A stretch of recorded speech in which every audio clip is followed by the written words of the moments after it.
Hello friends, मेरा नाम है शशांक सिंह और आप देख रहे हैं मेरा यूट्यूब चैनल। तो आज का जो टॉपिक है जिसके बारे में हम बात करने जा रहे हैं वो है what change after October. Last video में आप लोगों ने जाना किस तरीके से बोल्शेविक पार्टी ने अपना रशिया पे कंट्रोल ले लेती है और वहां की जो सरकार थी यानी कि वहां की जो कमेटी थी उसको हटा दिया जाता है। अब बोल्शेविक पार्टी वहां पे आ जाती है तो क्या होता है, यानी कि जो लेनिन की पार्टी थी तो वो किस तरीके से अब वहां पे बदलाव लाते हैं, क्या क्या चीजों में इंप्लीमेंट लाते हैं। तो जैसे कि ये जो चैप्टर है हम लोग पढ़ रहे हैं सोशलिज्म के बारे में, तो ये सोशलिस्ट आइडियोलॉजी को दर्शाता है। इस वीडियो में एक बात और बताना चाहूंगा कि अगर सोशलिज्म को आप डिटेल में थोड़ा जानना चाहते हैं तो मैंने सोशलिज्म, कैपिटलिज्म, कम्युनिज्म के ऊपर एक बहुत अच्छी वीडियो बनाई है। लिंक आपको डिस्क्रिप्शन बॉक्स में मिल जाएगा, आप वहां से जाके चेक कर सकते हैं। वो वीडियो को अगर आप डिटेल में देखना चाहें, थोड़े current affair point of view से है, तो मैंने उसको बहुत अच्छे से एक डीप हिस्ट्री से शुरुआत होते हुए और कैसे आज के जमाने में इंप्लीमेंटेशन हमारे इंडिया के कंटेक्स्ट में, मैंने उसके ऊपर वो वीडियो बनाई है। तो वो आप देखना चाहते हैं तो वो देख सकते हैं। तो हम बात करेंगे हमारे इस टॉपिक की कि अक्टूबर में अब क्या होता है। जिस तरीके से देखा था अक्टूबर रिवॉल्यूशन आया था, मतलब अक्टूबर के बाद रिवॉल्यूशन देखने को मिला। अब इसके बाद बदलाव क्या क्या है, लेनिन जो था बोल्शेविक पार्टी का जो हेड था उसने क्या क्या बदलाव किए। तो चलिए शुरुआत करते हैं। तो देखिए बेसिकली होता क्या है, इंप्लीमेंटेशन ऑफ अप्रैल थीसिस। तो आप याद कीजिए उसने कुछ अप्रैल थीसिस के बारे में बात करी थी। अप्रैल में उसने कुछ अनाउंसमेंट करी थी कि उन चीजों को बदलाव लाएगा। जितने भी बदलाव आए वो सारे सोशलिज्म के अकॉर्डिंग ही लाए गए। तो जैसे पहला बदलाव लाया गया वो था बैंक्स वर नेशनलाइज्ड नवंबर 1917। तो नवंबर 1917 में क्या होता है, सारे बैंकों को नेशनलाइज कर दिया जाता है। नेशनलाइज करने का मतलब क्या होगा, सारे बैंकों के ऊपर कंट्रोल जो है वो सरकार का आ जाएगा। जैसे आज के जमाने में हमारे जितने भी बैंक है वो सारे के सारे नेशनलाइज्ड हैं। अगर आप देखें जितने भी बैंक है सारे सरकारी बैंक है, पब्लिक सेक्टर में आते हैं। साथ ही साथ जो प्राइवेट सेक्टर बैंक है वो भी हमारे जैसे एचडीएफसी, एक्सिस बैंक है, वो भी तो आरबीआई के रेगुलेशन में आते हैं ना, क्योंकि सारे बैंक्स को कंट्रोल कौन कर रहा है, आरबीआई कंट्रोल कर रहा है, उसका रेगुलेशन चल रहा है। तो इसीलिए वो सारे बैंक्स को नेशनलाइज कर दिया जाता है। जैसे हम अपने इंडिया के कंटेक्स्ट में बात करें तो हम भी तो सोशलिस्ट ही है ना। तो हुआ क्या है कि उसने सोशलिज्म के अकॉर्डिंग उसने सारे बैंक्स को नेशनलाइज कर देता है। उसके बाद क्या होता है, peasants took over the land of nobility. अब जैसे कि बताया था इस वीडियो में हमने पहले भी पढ़ा था कि वहां के जो किसान थे वो किस तरीके से लैंड में बिलीव करते थे चीजों को इक्वली बांटना, और वो किस तरीके से जो अपर क्लास था उसके लैंड को एक्वायर कर रहे थे। तो बेसिकली क्या था, यहाँ पे लोग जो है जो अनइक्वल लैंड डिस्ट्रीब्यूशन था उसको खत्म कर दिया था और सब लोगों को इक्वल इक्वल लैंड मिलने लग गई थी। लोग पीसेंट्स जो बड़े नोबल्स थे उनके लैंड को एक्वायर करने लग गए। उसके बाद लार्ज हाउसेज वर पार्टीशन्ड।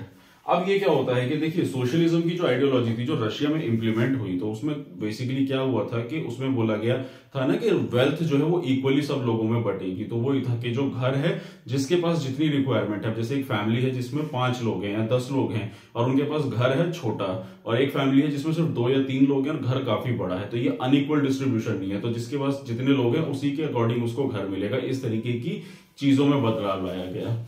उसके अलावा use of titles end of aristocracy was band. तो यानी कि जो उस जमाने में राजा महाराजा लोग हुआ करते थे तो उनके जो टाइटल थे जैसे महाराजा रंजीत सिंह, महाराजा सूरजमल, तो इस तरीके के जो नाम थे, जो नाम क्या है कि महाराजा का कोई टाइटल लगा दिया जाता था, उनको बैन कर दिया गया।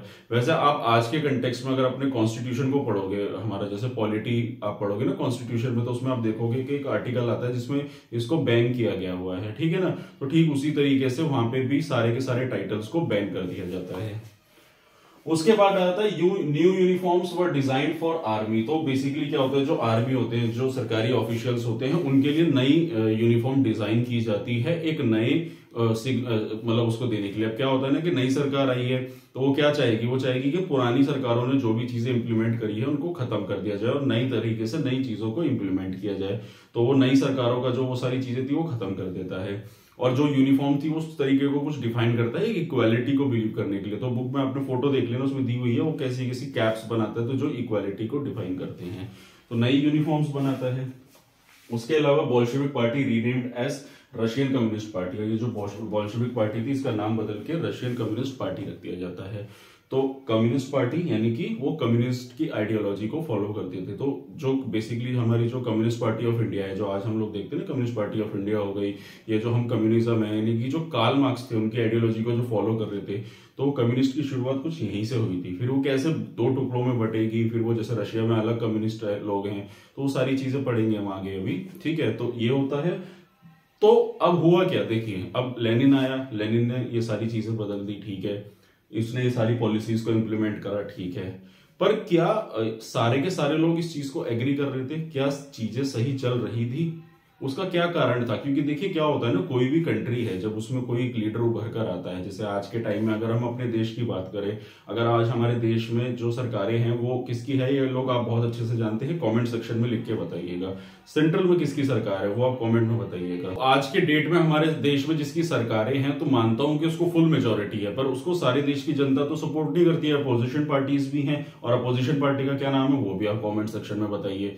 तो जब अलग अलग पार्टीज के सपोर्ट में लोग खड़े भी होंगे, आवाज भी उठाएंगे, तो अपोजिशन भी होगा। तो ठीक उसी तरीके से जो रशियन कम्युनिस्ट पार्टी थी, बोल्शेविक पार्टी थी, यानी कि जो लेनिन की पार्टी थी, उसको सपोर्ट भी था, लेकिन काफी सारे लोग उसका विद्रोह भी कर रहे थे, और पॉलिसीज तो इंप्लीमेंट हो गई थी। अब आप सोचिए ना, जैसे इसमें पॉइंट है ये लोगों को पार्टीशन कर देना, लोगों का लैंड छीन लेना या लोगों के घरों को, तो वो कहीं ना कहीं काफी सारे लोग उसके एंटी भी तो होंगे ना। गरीबों का मसीहा हो गया, लेकिन जो मिडिल क्लास है, लोअर मिडिल क्लास है, वो भी कहीं ना कहीं उसके एंटी हो गया।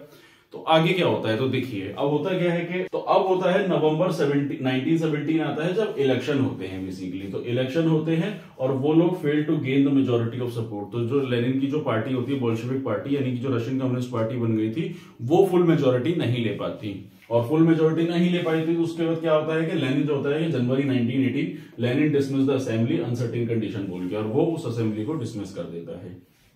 अब आप यहाँ पे सोचिए कि एक पार्टी है, उसको वोट मिला लेकिन मेजोरिटी नहीं मिली, तो उसने क्या करा, इलेक्शन को ही डिसॉल्व कर दिया, मतलब असेंबली ही पूरी बंद कर दी। नहीं, ये अनसर्टेन था, सिचुएशन ऐसी नहीं थी।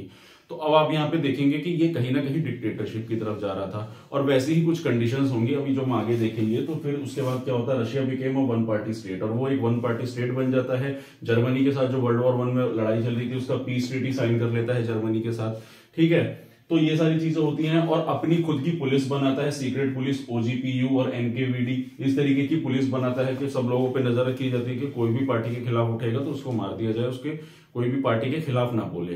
तो ये क्या हुआ, ये तो बेसिकली डिक्टेटरशिप हो गई। और इसी डिक्टेटरशिप के चलते हुए क्या होता है, फिर इसी डिक्टेटरशिप के चलते हुए ये होता है कि पूरे रशिया में सिविल वॉर देखने को मिलता है। सिविल वॉर क्या होता है, जब लोकल जनता, आम जनता सड़कों पर निकल आती है और आपस में फिर मुठभेड़ हो जाती है, बड़े बड़े जैसे छोटे छोटे संगठन। तो सिविल वॉर एक तरह से आप कह लीजिए, जैसे कम्युनल वायलेंस तो होता है कि हमारा जैसे कि हिंदू मुस्लिम हो जाता है कभी कभार, या किसी दो धर्मों के बीच में लड़ाइयां हो जाती है। सिविल वॉर होता है पूरे देश में जब किसी तरीके से लोग सड़कों पर निकल आते हैं, दंगे फसाद कर देते हैं, सरकार के खिलाफ आवाज उठाते हैं, तो उस तरीके का सिविल वॉर देखने को मिलता है। तो मतलब लेनिन ने अपनी इम्प्लीमेंटेशन तो डाली, लेकिन उसके बाद क्या होता है, इलेक्शंस में जब उसकी मेजोरिटी नहीं मिलती है, वो किस तरीके से डिक्टेटर साबित होता है। कंप्लीट डिक्टेटर तो नहीं कहूंगा, लेकिन आगे क्या होगा वो बताऊंगा मैं अगली वीडियो में, और जिसके चलते हुए सिविल वॉर होता है। सिविल वॉर क्या हुआ, कैसे हुआ, क्या क्या सिचुएशंस क्रिएट होती है, तो वो हम जानेंगे अगली वीडियो में। और ये था मेरा टॉपिक, जिसमें मैंने आप लोगों को बताया किस तरीके से तो अक्टूबर के बाद क्या चेंजेस आते हैं रशिया में। और इसी के साथ एक इन्फॉर्मेशन और देना चाहूंगा, अगर आप लोगों ने कोई भी एनसीईआरटी की बुक खरीदना चाहते हैं या कोई भी यूपीएससी की बुक खरीदना चाहते हैं, लिंक आपको डिस्क्रिप्शन बॉक्स में मेरे मिल जाएगा, वहां से क्लिक करके आप कोई भी अमेजोन से बुक ऑर्डर ऑनलाइन कर सकते हैं।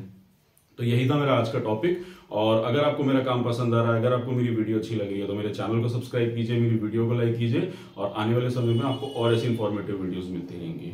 तो आज के लिए इतना ही, मिलते हैं नेक्स्ट वीडियो में। Thank you very much.